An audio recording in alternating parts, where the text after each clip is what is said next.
has been hosted by Valuable.com. My name is Prateek Mishra, and I'll be your host for today's Google Hangout. So, as you all know, in the month of September, Valuable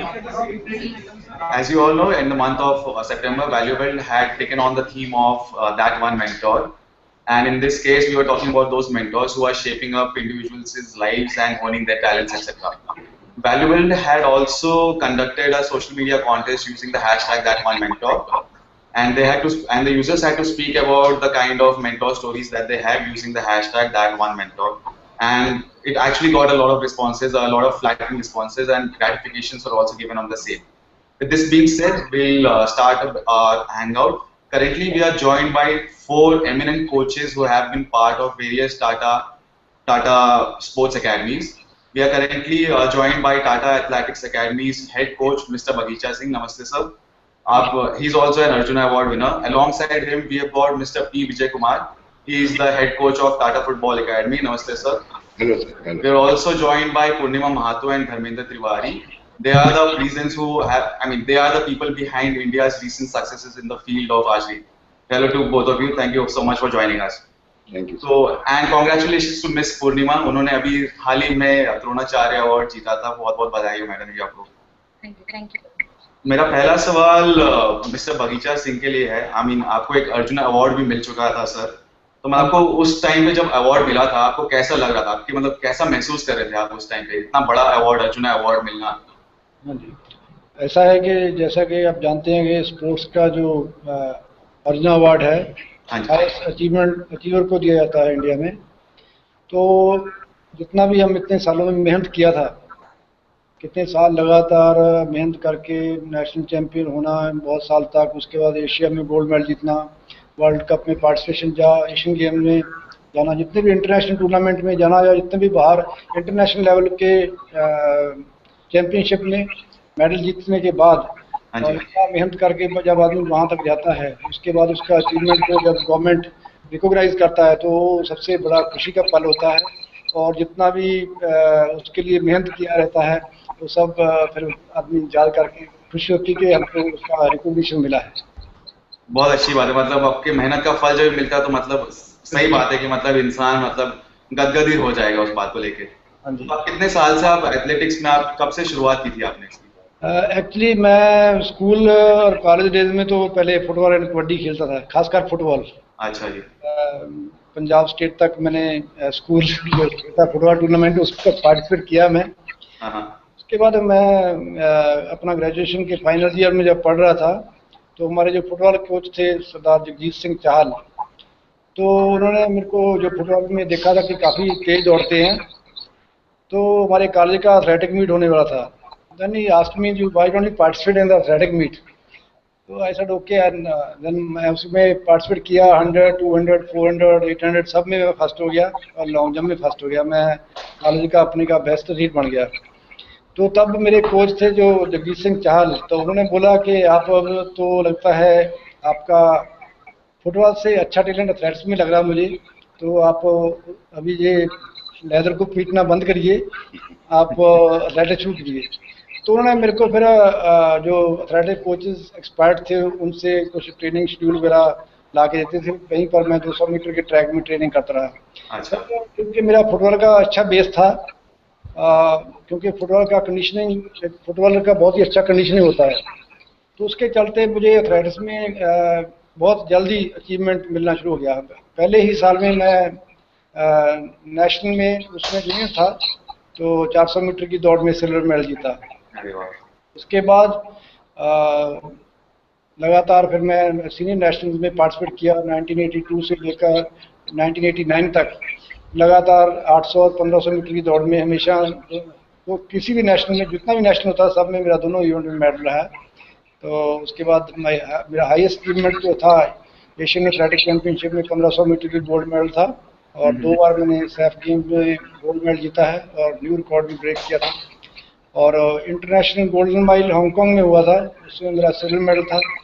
and European circuit competition में भी मैंने silver medal जीता था.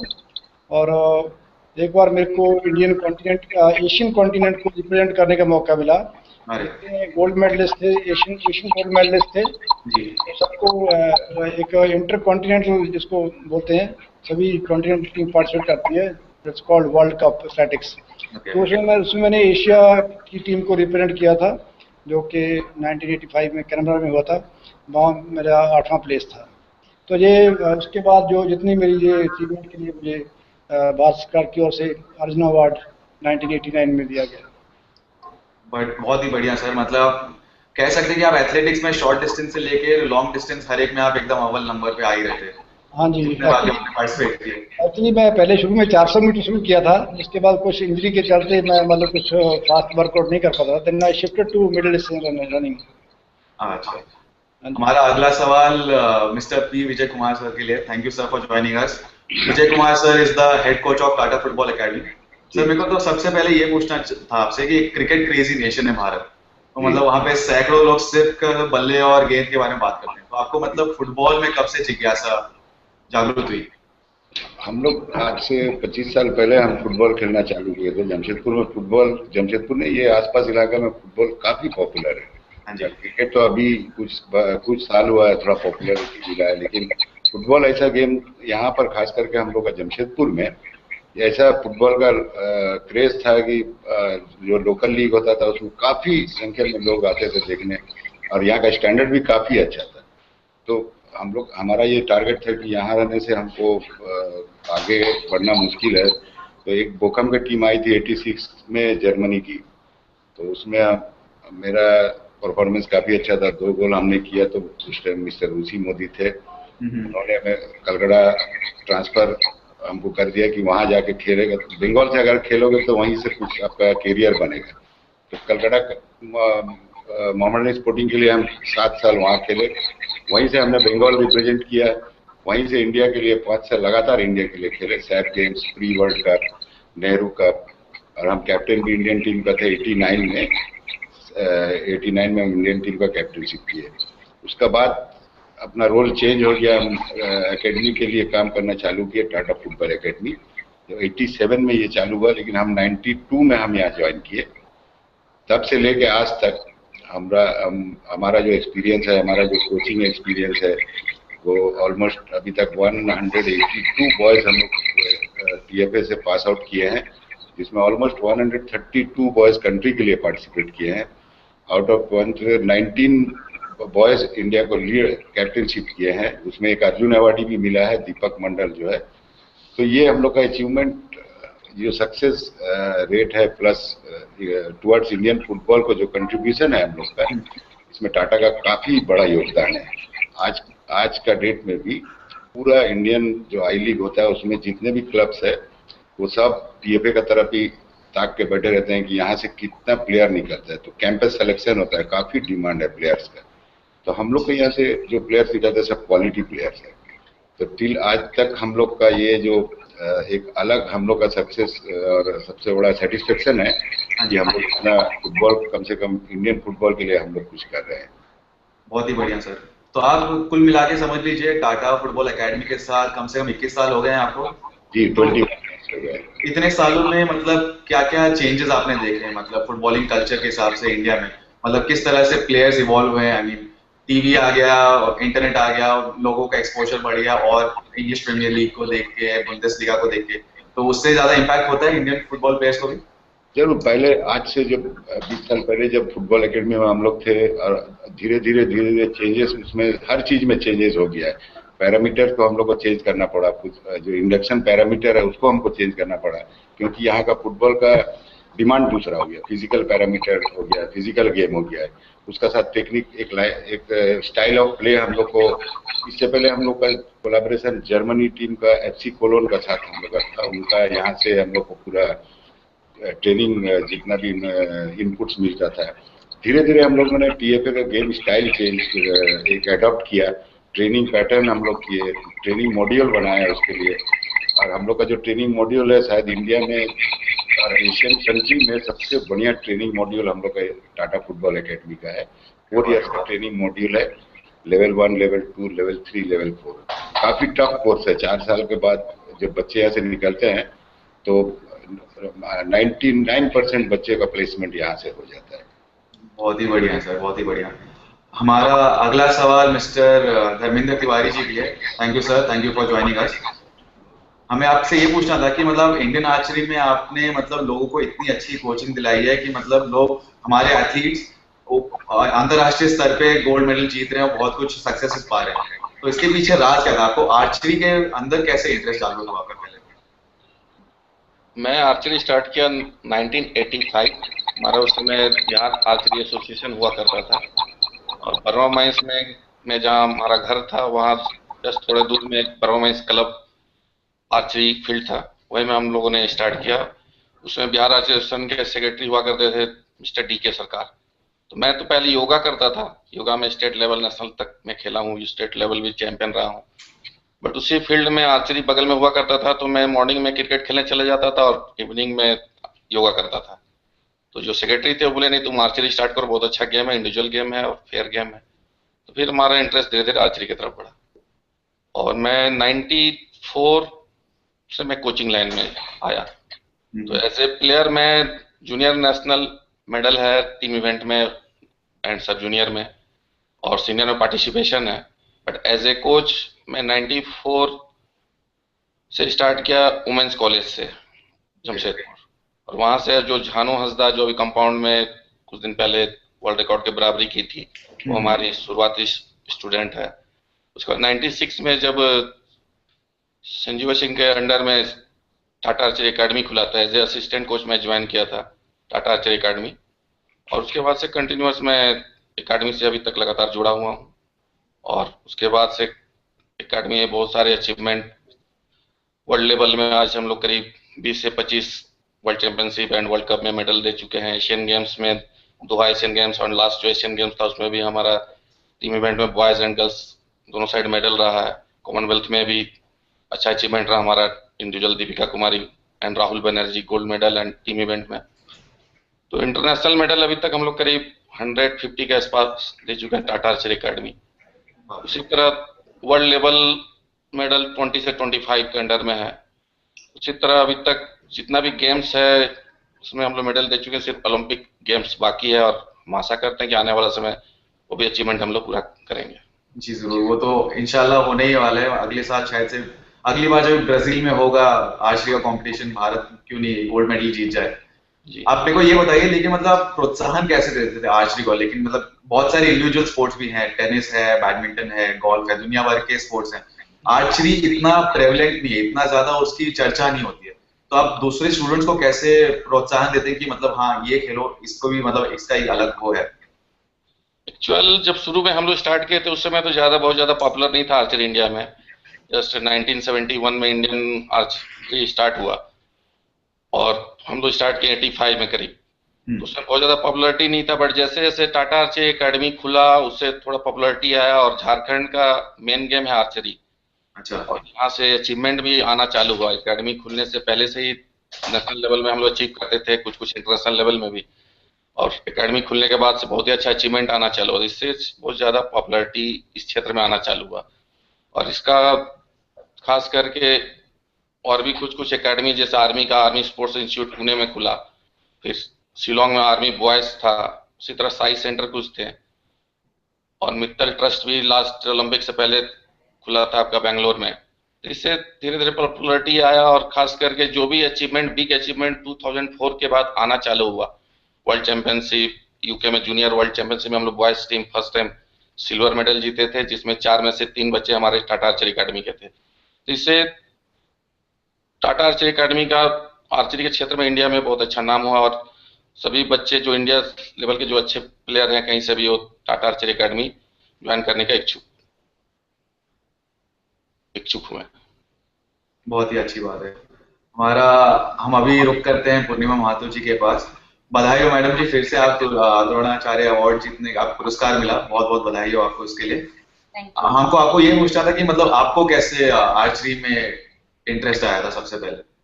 पहले जब school जाते थे, मेरे घर के पास में एक ग्राउंड था, वहाँ आर्चरी होता था, तो डेली इवनिंग में जाके बैठ के देखते थे। तो एक दिन जाके पूछे कि हम भी आर्चरी कर सकते हैं, तो कोच ने कहा हाँ जरूर कर सकते, क्यों नहीं कर सकते। तो ये बात हम घर में नहीं बताए, सभी बच्चे जैसे बाहर चले जाते हैं खेलने के लिए, हम भी आर्चरी ग्राउंड पहुंच जाते थे। तो बस वैसे ही स्टार्टिंग हुआ, बैम्बू बो से शुरू कर किए हैं।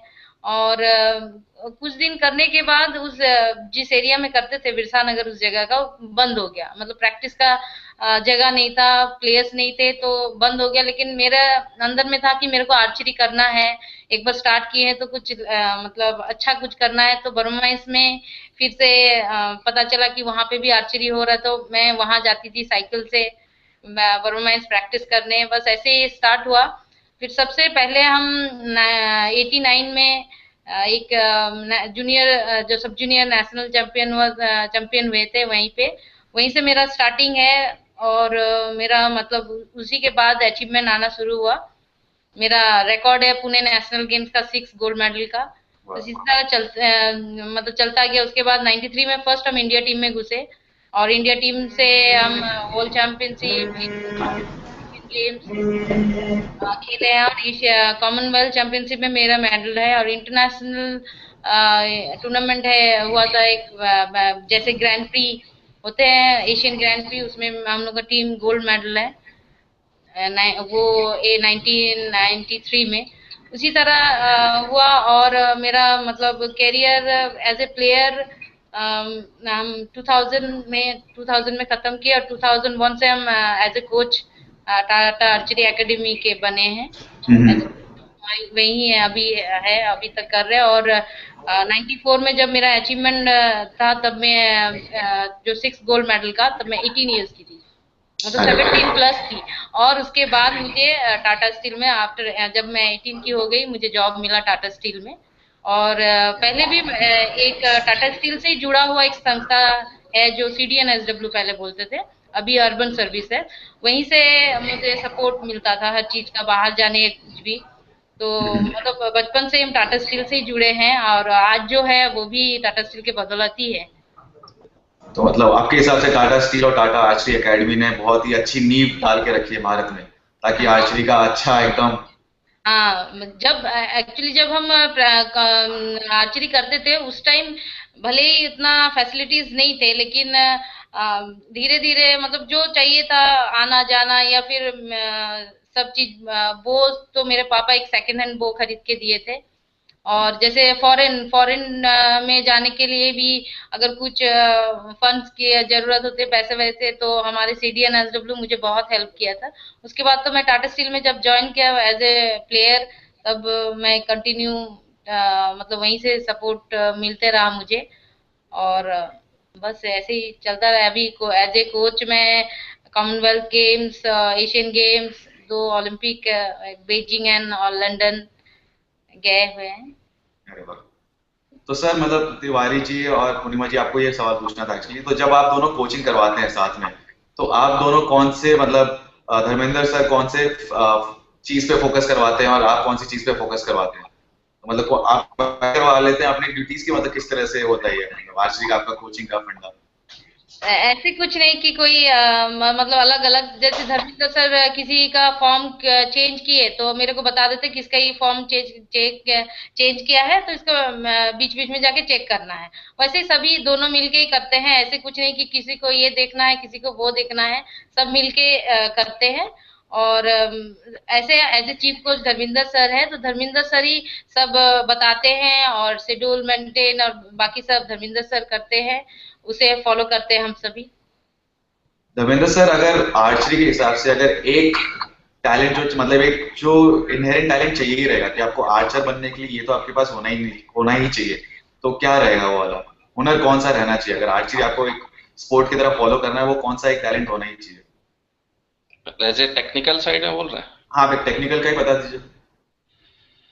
आर्चरी बेसिकली है power, skill and feelings and balance game. तो फीलिंग्स एंड बैलेंस गेम आपका लास्ट क्षेत्र हो जाता है, मेंटल क्षेत्र हो गया। और बट उससे पहले सबसे शुरुआत हम बोले पावर, तो सबसे पहले कि आर्चरी देखने में बहुत इजी लगता है, जो दूसरे लोग देखते हैं नया नया देखते हैं, रेत खड़ा होकर चलाना इजी बहुत है। बट आप जब ड्रॉ कीजिएगा इंटरनेशनल लेवल में लोग 44, 46 पाउंडेज यूज करते हैं बॉयज साइड में, उसी तरह गर्ल साइड में भी 42, 42 पाउंडेज यूज करते हैं। तो उस लेवल में पाउंडेज को कंट्रोल करना ही बहुत समय लगता है।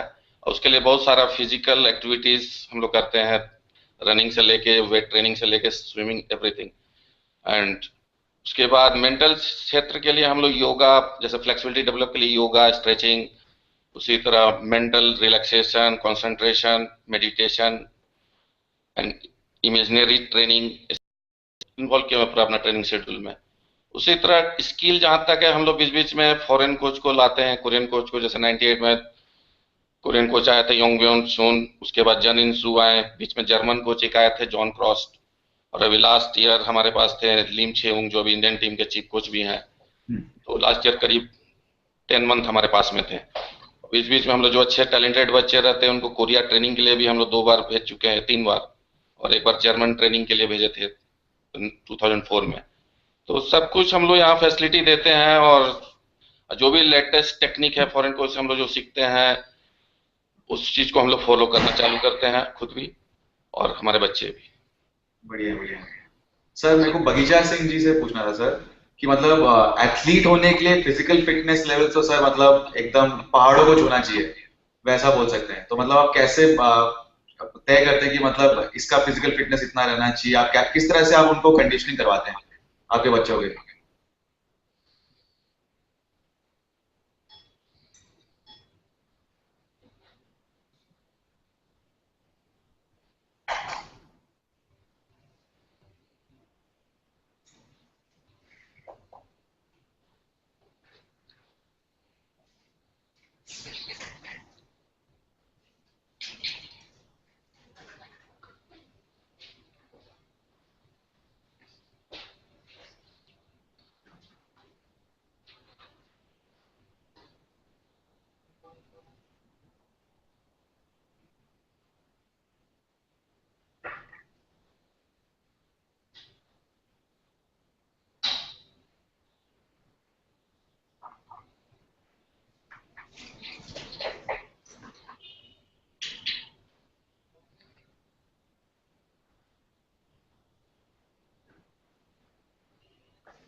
अकॉर्डिंग टू द इवेंट्स ये जितनी हमारी बॉडी की एबिलिटीज है उसको डेवलप करते हैं। जो ओवरऑल बॉडी का कंडीशनिंग है अकॉर्डिंग टू गेम डिपेंड करता है कि किस गेम से आप रिलेटेड हैं। जहाँ एथलेट्स का है, एथलेट्स में बहुत से इवेंट हैं, तो अकॉर्डिंग टू द गेम्स उसका जैसे हम लोग कोई भी रेसिपीज होती है तो एज पर जो रेसिपी का जो भी है उसके अकॉर्डिंगली कितना उसमें फ्लेक्सिबिलिटी का रेशियो होना चाहिए, कितना स्ट्रेंथ होनी चाहिए, कितना एंड्योरेंस होनी चाहिए, कितना उसमें स्पीड मैटर करती है, that depend upon the event. उसके अकॉर्डिंगली इसकी कंडीशनिंग होनी चाहिए।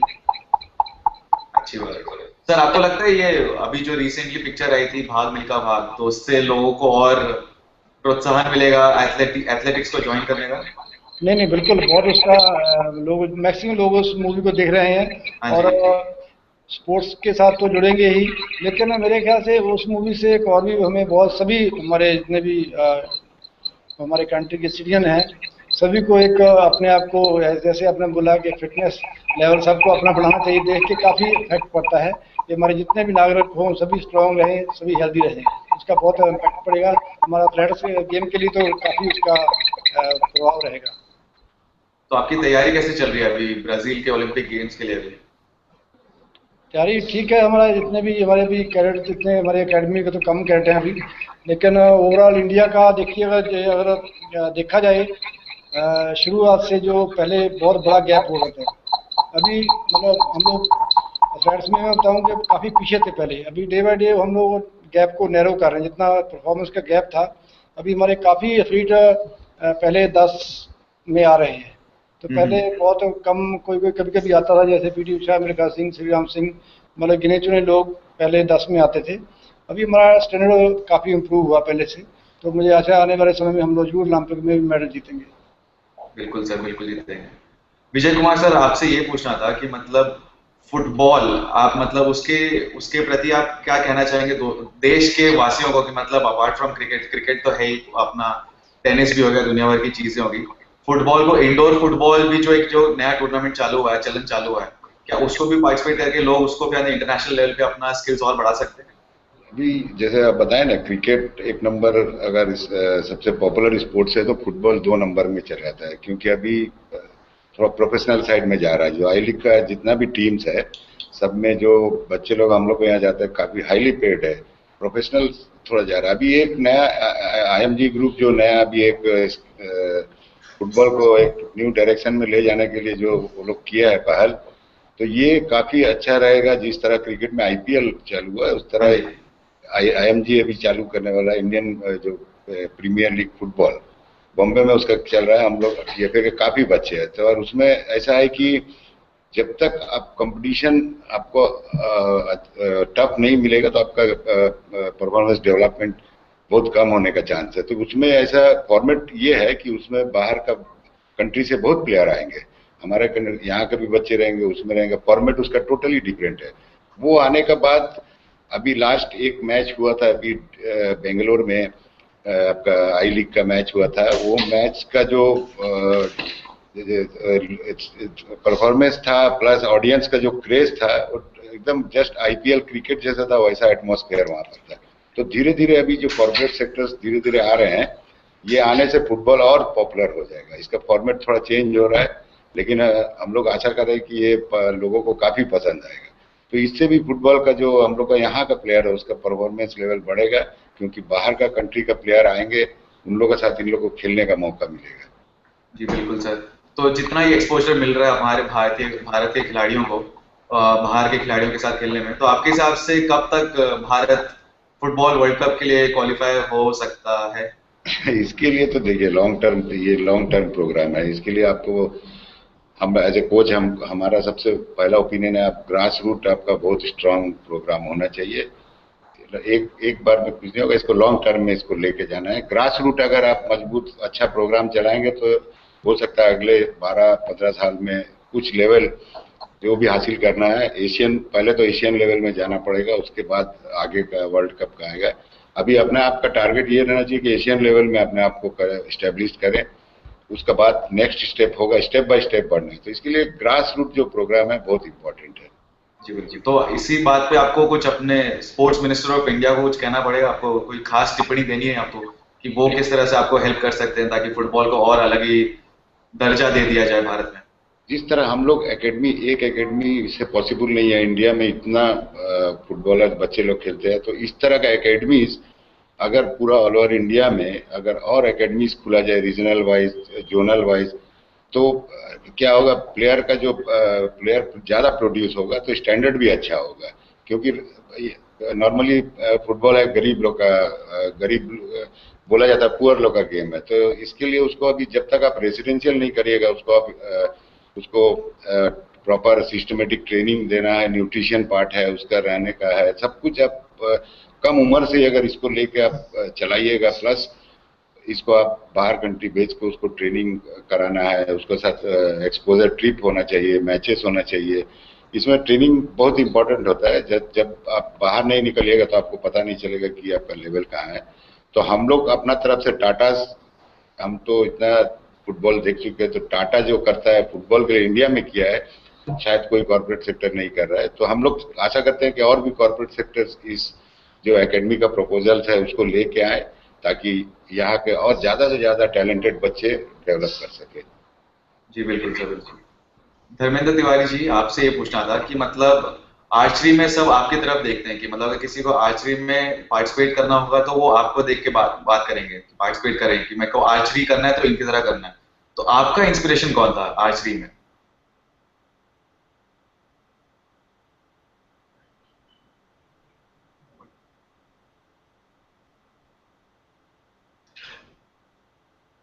आप अनम्यूट कर सकते हैं, आपको अनम्यूट कर दीजिए प्लीज।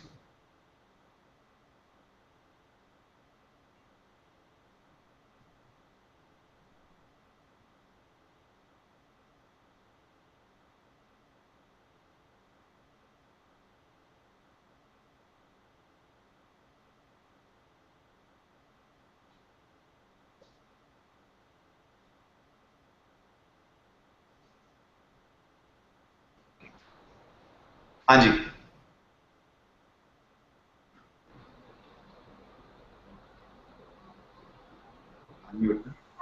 मेरे को प्रेरणा मिला और मैं चालू किया आर्चरी। अच्छा जी, बहुत बहुत धन्यवाद आपका। पूर्णिमा जी, मेरे को आपसे ये पूछना था दीपिका कुमारी जी को बहुत ही यंग एज में इतना बड़ा सक्सेस हो मिल गया, आपको क्या लगता है कि ब्राजील में उनके कितने चांसेस हैं एक भारत को एक मेडल दिलाने के? देखिए, दीपिका में एक टैलेंट है, वो स्टार्टिंग से ही स्टार्टिंग से अच्छा वर्ल्ड लेवल में परफॉर्मेंस देना शुरू की है, क्योंकि वो देखिए आप कैडेट वर्ल्ड चैंपियनशिप में वर्ल्ड चैंपियन बनी, फिर जूनियर में भी वर्ल्ड चैंपियन बनी, सीनियर में भी टीम में मेडल है। आशा करते हैं उसका लेवल अभी बहुत हाई हो रहा है, आशा करते हैं ब्राजील में वो अच्छा रिजल्ट करेगी। जी बिल्कुल। अभी हमारा अगला सवाल हमारे एक ऑडियंस ने पूछना जा रहा है, मिस्टर अजीम। पूर्णिमा मैम, एक सफल आर्चर बनने के लिए क्या क्या टैलेंट चाहिए रहता है? आपके तरफ ये सवाल पूछेगा। देखिए, एक तो हाइट, थोड़ा सा हाइट जरूरी है, क्योंकि हम लोगों का ड्रॉ लेंथ के ऊपर बहुत इफेक्ट पड़ता है। आपका अगर ड्रॉ लेंथ लंबा हो तो एरो का स्पीड ज्यादा होता है, तो इसलिए हाइट और अपना हाथ जो है वो हैंड लॉन्ग होना चाहिए। और बहुत सारे हैं चीज जो मतलब एक पहले हम लोग हाइट देख लेते हैं, हाइट और हैंड देखते हैं कि उसका ड्रॉ लेंथ कितना हो सकता है। वैसे चीन, नोज, ये सब भी सभी इफेक्ट होता है। तो बस शॉर्ट हाइट लोगों का थोड़ा सा प्रॉब्लम है, क्योंकि शॉर्ट हाइट लोगों को आपको ज्यादा पाउंडेज खींचना पड़ेगा, उसके लिए बहुत पावर चाहिए। और लॉन्ग जो लोग लंबे होते हैं उन लोगों के लिए बोझ भी, मतलब हम लोग एज ए मतलब ऐसे नहीं कि हम लोग का हर हाइट के लिए अलग अलग बोझ होते, जैसे 60, 16, 68, 70 इंच, तो ऐसे पाउंडेज हिसाब से भी होते हैं। जैसे अगर आप शॉर्ट हाइट है तो आपको कम से कम 46 पाउंडेज आपको ड्रॉ करना होता है। और एरो जब जितना छोटा होता है उसका पहुंचने में, मतलब एरो फास्ट जो होता है वो कम हो जाता है, इसलिए लॉन्ग जो हाइट वाले होते हैं उनके लिए ज्यादा अच्छे होते हैं। एकदम बहुत ज्यादा नहीं, नॉर्मल एक हाइट में कम से कम गर्ल्स का 5'5", 5'4" से 5'8" तक, एंड बॉयज लोग का 5'8" से शुरू करके, तो ज्यादा अच्छा रहता है। जी बहुत बहुत धन्यवाद। धर्मेंद्र सर, आपके लिए एक सवाल है। मिस्टर एंडी पूछ रहे हैं कि मतलब इतना ज्यादा कंपटीशन बढ़ गया है आजकल के जमाने में, मतलब कितना इम्पोर्टेंट है निष्ठा, मतलब वो कितना इम्पोर्टेंट है अगर आपको सफल रहना है in the field of archery? इस अगेन पूछिए। दृढ़ निष्ठा मतलब कितना कितना हार्डवर्क और कितनी दृढ़ निष्ठा की जरूरत है अगर आपको आर्चरी में एकदम सफल होना है इतने ज्यादा कॉम्पिटिटिव एज में? अभी देखिए, जो भी इंडिया में बहुत सारे आर्चर तो नहीं है, हार्डली मेरे ख्याल से 2000 से 3000 आर्चर होंगे, बट इंडिया का जो भी लेवल है, खास करके जो 2-3 एकेडमी के चलते और कुछ और भी सेंटर उनके चलते, तो हमारा स्टैंडर्ड लगभग वर्ल्ड लेवल का स्टैंडर्ड है। और हम समझते हैं कि इसलिए पॉसिबल है कि बेसिकली बोला जाता है कि क्वांटिटी जितना रहेगा उतना अच्छा क्वालिटी मिलेगा, बट हमारे पास क्वांटिटी तो बहुत ज़्यादा नहीं है, बट हमारे यहाँ के जो बच्चे हैं बहुत ही लगन है, हार्डवर्क करते हैं, सिंसियर है, और मैं समझता हूँ उनके अंदर आर्चरी का पोटेंशियल है।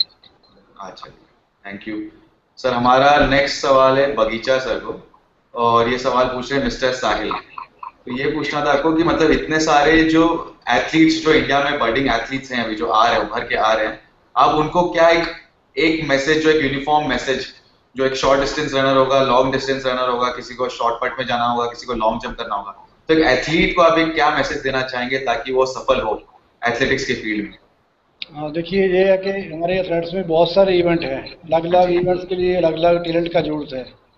तो सबसे पहले तो ये उनको अपना जो टैलेंट है उनका, देखिए बच्चों को अपने आप तो पता नहीं चलता है। हमारा एक हमारे जैसे करोड़ों लोग रिमोट एरिया में हमसे भी ज़्यादा टैलेंट बैठे होंगे, तो जिनका कभी टैलेंट किसी ने पहचाना नहीं है। सबसे पहले किसी का भी अपना टैलेंट जानने का जरूरत है। जैसे मैं अपना एग्जांपल आपको दिया कि मैं पहले फुटबॉल खेलता था, तो हो सकता है मैं फुटबॉल खेलते खेलते इस लेवल तक नहीं पहुंच पाता, तो मेरे फुटबॉल कोच ने मेरा टैलेंट पहचान लिया तो मुझे एथलेट्स में डाल दिया। तो सभी बच्चों का जो भी है उनका पहले उनका अपने टैलेंट को जानना बहुत जरूरी है। उसके बाद अलग अलग जो इवेंट्स है अकॉर्डिंग टू, देखिए बेसिक स्किल्स को जो है सब इवेंट के लिए बहुत जरूरी है।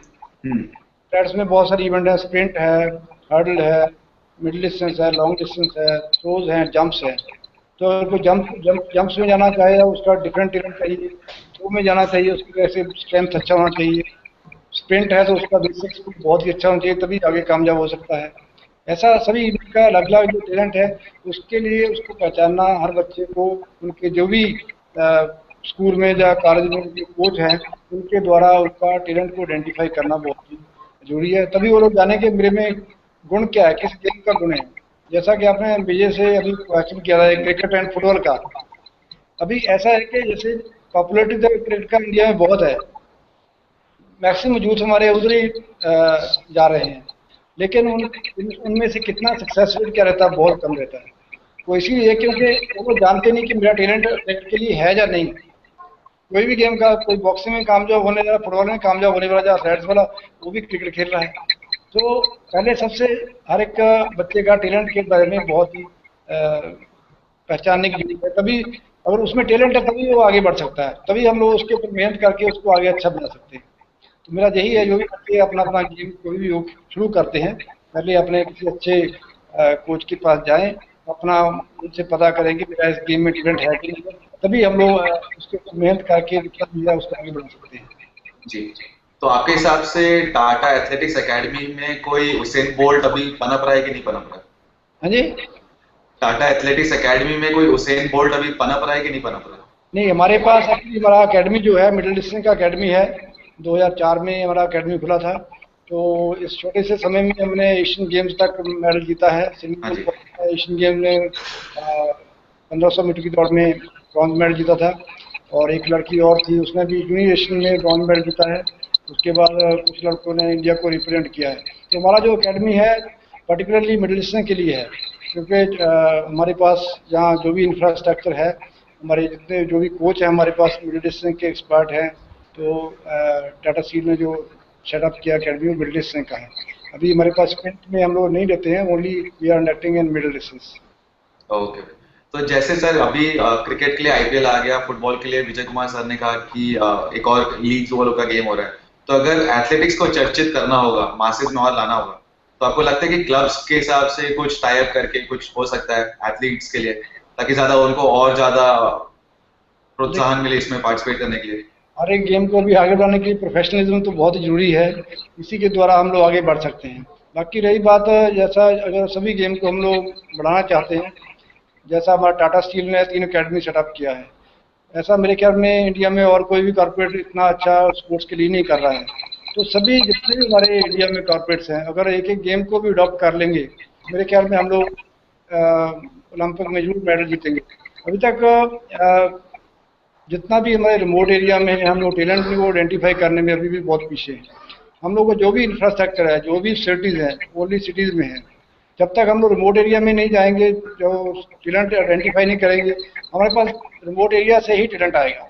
तो सभी जितने भी, मेरे तो यही सजेशन है, जो भी कॉर्पोरेट है अलग अलग एक भी गेम को अडॉप्ट कर लेंगे तो हम लोग बहुत वर्ल्ड लेवल में बहुत ही अच्छा प्रदर्शन कर सकते हैं। जी बिल्कुल। विजय सर, आपके लिए अगला सवाल है, ये सवाल आया मिस पूजा से। जी। तो आपके हिसाब से अगला स्टार भारतीय फुटबॉल में कौन होने वाला है? फिलहाल तो भाईचुंग भूटिया ही हैं, जो पूरा भारत उनको ही जानता है कि मतलब भाईचुंग भूटिया, और उनके बाद नाम आता है IM विजयन का। तो आपके हिसाब से और कौन है जिनका मतलब सबसे ज्यादा चर्चा में रहेंगे फिलहाल? अभी हम लोग का लास्ट ईयर एक लड़का हम लोग का TFA कैडेट पास आउट किया है, अल्विन जॉर्ज, काफी यंग है, 21 ईयर्स का है, और इस साल उसको यंग प्लेयर इंडिया कंट्री के लिए अवार्ड मिला, यंग प्लेयर, टैलेंटेड प्लेयर। तो हम लोग आशा करते हैं अगला 2-3 साल में वो जिस टाइप से प्रोग्रेस कर रहा है, इतना इमीडिएट बहुत क्विक जो अपना जगह बनाया है इंडियन फुटबॉल में, हम लोग आशा करते हैं कि आगे 2-3 साल में आपको एक और अच्छा प्लेयर मिलने वाला है। भाईचुंग भूटिया को भी जो सरपास कर जाएगा पॉपुलैरिटी में? हम लोग आशा करते हैं कि वो अभी कम एक्सपीरियंस है, हो सकता है 1-2 साल और एक्सपीरियंस हो जाए तो उसके पास जो टैलेंट है वो गॉड गिफ्टेड टैलेंट है, अगर सही अपने आप को डेवलप करे तो वो लेवल में पहुंच सकता है। जी बिल्कुल।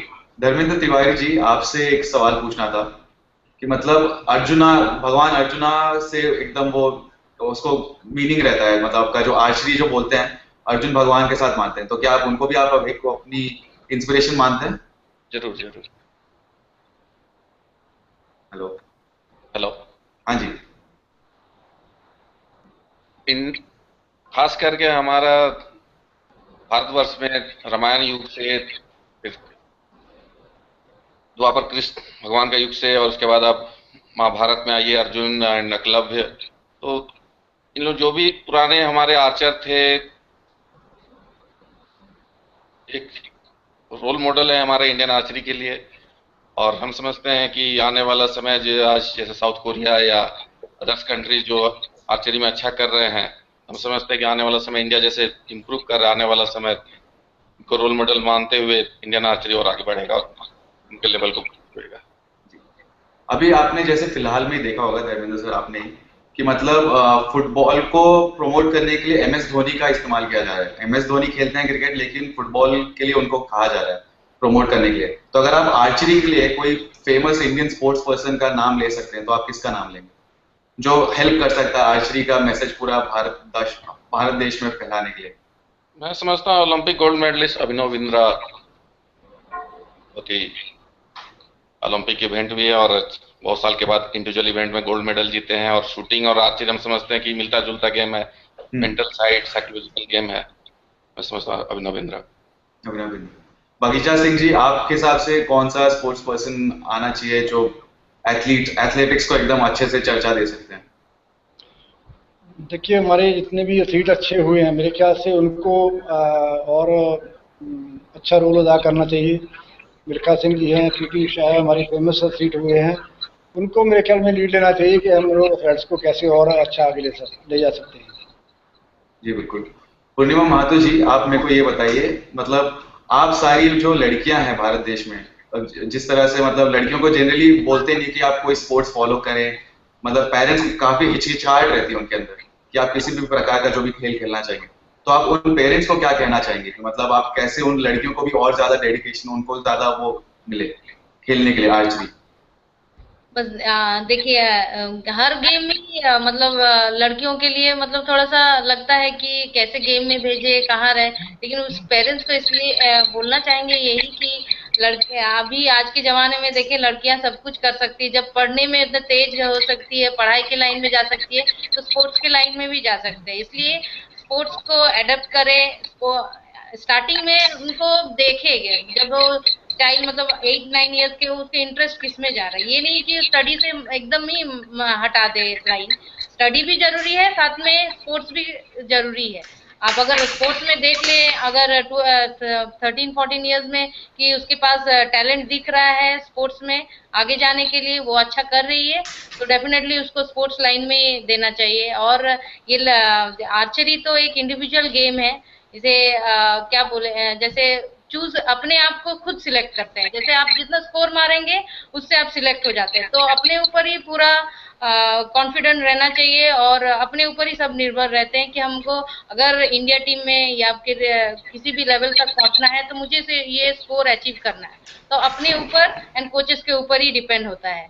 इसे ना कोई सिलेक्टर रहता है ना कुछ, अपने आप को ही सिलेक्ट करते हैं। तो आर्चरी एक बहुत अच्छा गेम है और मेंटली भी बहुत अच्छा है, उसे मेंटली बहुत काम रखता है, बहुत कूल रखता है। तो वो उसका कंसंट्रेशन लेवल बढ़ाता है और डेफिनेटली वो पढ़ाई में भी बहुत काम आता है। जी जी। हमारे साथ गूगल हैंगआउट में और भी दर्शक हमारे साथ ज्वाइन किए हुए हैं, तो आपको कोई सवाल पूछना है उनके साथ? जी बिल्कुल। Can I start? Please please. Okay, ये सब लोग के लिए एक छोटा सा सवाल है। थिंग इज, आजकल सारे इंडियन ओलंपिक्स एकदम बैड सिचुएशन पे। अभी उनका प्रेसिडेंट भी अभी स्कैम में फिलहाल फंस गए हैं और if I am not wrong IOC Indian Olympics को बैन किया है, राइट? तो ये सब what do you think, I mean like future, do you think आने वाले ओलंपिक्स में इंडिया पार्टिसिपेट करेंगे या नहीं? जी बगीचा सिंह जी, आपको क्या लगता है? देखिए, हमारा इंडिया टीम तो पार्टिसिपेट करना ही चाहिए, जो बाकी डिस्प्यूट है वो अलग है। इंडियन टीम को उसमें जो ओलंपिक में जाना ही चाहिए। इंडिया का जितने भी स्पोर्ट्समैन है अंदर से अपना मेहनत कर रहे हैं, ओलंपिक के लेवल तक 5 से 10 साल का मेहनत करना पड़ता है। रिप्रेजेंटेशन तो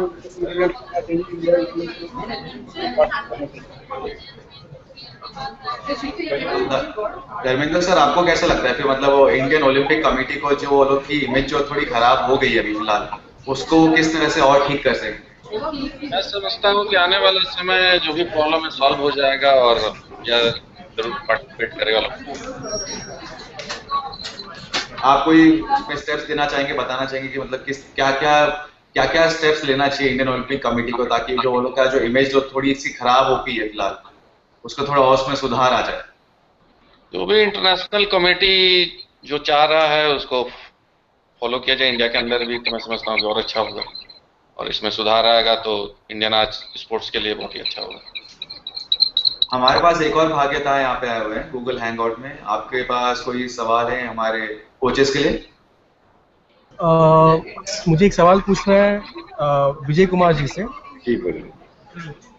सर, मेरा नाम है सोनी वर्गीज और मेरा आपसे ये सवाल है कि किसी प्लेयर को अगर टाटा फुटबॉल एकेडमी में एंटर करना है तो उनको क्या कौन से ऐसे स्टेप्स लेने चाहिए और how to get into the Tata football academy? ऐसा हम लोग का जो सिलेक्शन प्रोसीड्यूर है, हमारा टाटा फुटबॉल एकेडमी का अपना वेबसाइट है, उसमें सब इंफॉर्मेशन आप जो भी बच्चा इंटरेस्टेड है उसमें से मिल सकता है। एवरी ऑल्टरनेट ईयर ये हम लोग का इंडक्शन हम लोग करते हैं 18 से 20 बच्चे के बीच में। तो ये जो सिस्टम है, हम लोग पूरा ऑल ओवर इंडिया से जो टैलेंटेड बच्चे हैं, हम लोग कोचेस जाते हैं, फुटबॉल पॉकेट्स है वहाँ से हम लोग स्पॉट करते हैं। अगर कोई ऐसा फुटबॉल खेलता है, बच्चा इंटरेस्टेड है, उसको अगर अप्लाई करना पड़ता है उसको। हम लोग का वेबसाइट है, उसमें आप जाइएगा, सिलेक्शन प्रोसीजर है, उसमें फॉर्म है, उसमें आपको सब इंफॉर्मेशन मिल जाएगा। उसमें सब एज का दिया हुआ है, कितना एज में, सब कट ऑफ डेट है, पैरामीटर है, सिलेक्शन प्रोसीजर कैसा है, सब मालूम हो जाएगा उसका। Every alternate year, next year 2014 में फिर नया बच्चे हम लोग लेंगे। 1198 कट ऑफ डेट है, तो अभी से हम लोग का स्काउटिंग चालू हो गया है पूरा ऑल ओवर इंडिया में। तो अगर बच्चा इंटरेस्टेड है तो थ्रू इसमें आप वेबसाइट में जाने से आपको सब कुछ इंफॉर्मेशन मिल जाएगा। Thank you sir. Thank you sir. एक और हमारे पास गूगल हैंगआउट में पार्टिसिपेंट आए हुए हैं फिलहाल, उनका कोई सवाल है आपके लिए?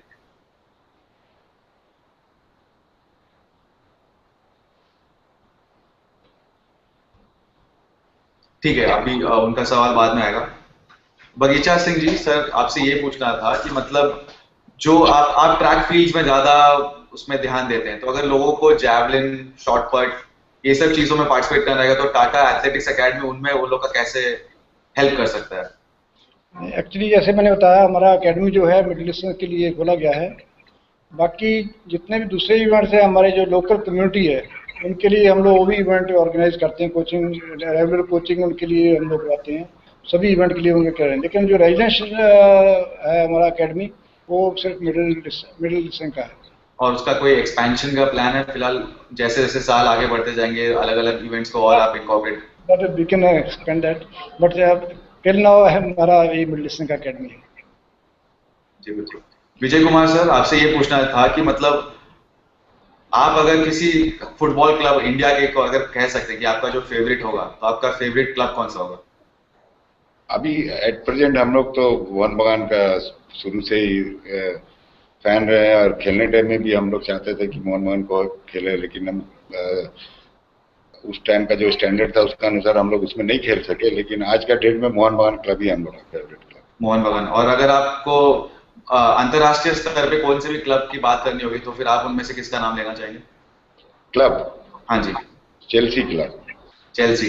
तो चेल्सी क्लब फेवरेट है हम लोग का, चेल्सी। तो और आपके हिसाब से मोहन बगान चेल्सी को आराम से हरा सकते? आपका उन लोग का लेवल काफी हाई है, उन लोग का जो लीग का स्टैंडर्ड काफी हाई है, इंग्लिश प्रीमियर लीग। तो मोहन बगान अभी खासकर अभी ईस्ट बंगाल टीम अच्छा कर रहा है एशियन लेवल में।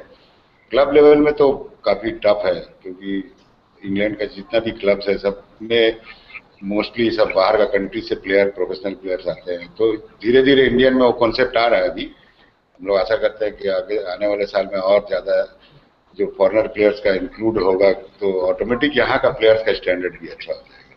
जी। और सर ये भारत में तो सबको पता है कि कोलकाता में सबसे ज्यादा फुटबॉल का कल्चर है, मतलब कोलकाता में लोग एकदम अच्छे से मतलब फॉलो करते हैं फुटबॉल को, तो फिर बाकी सारी सिटीज ऑफ इंडिया को मतलब कैसे, मतलब उसका फुटबॉल का कल्चर कैसे इनकलकेट होगा उसके अंदर? नहीं, अभी धीरे धीरे अभी जो ये जो स्कीम अभी जो एक IMG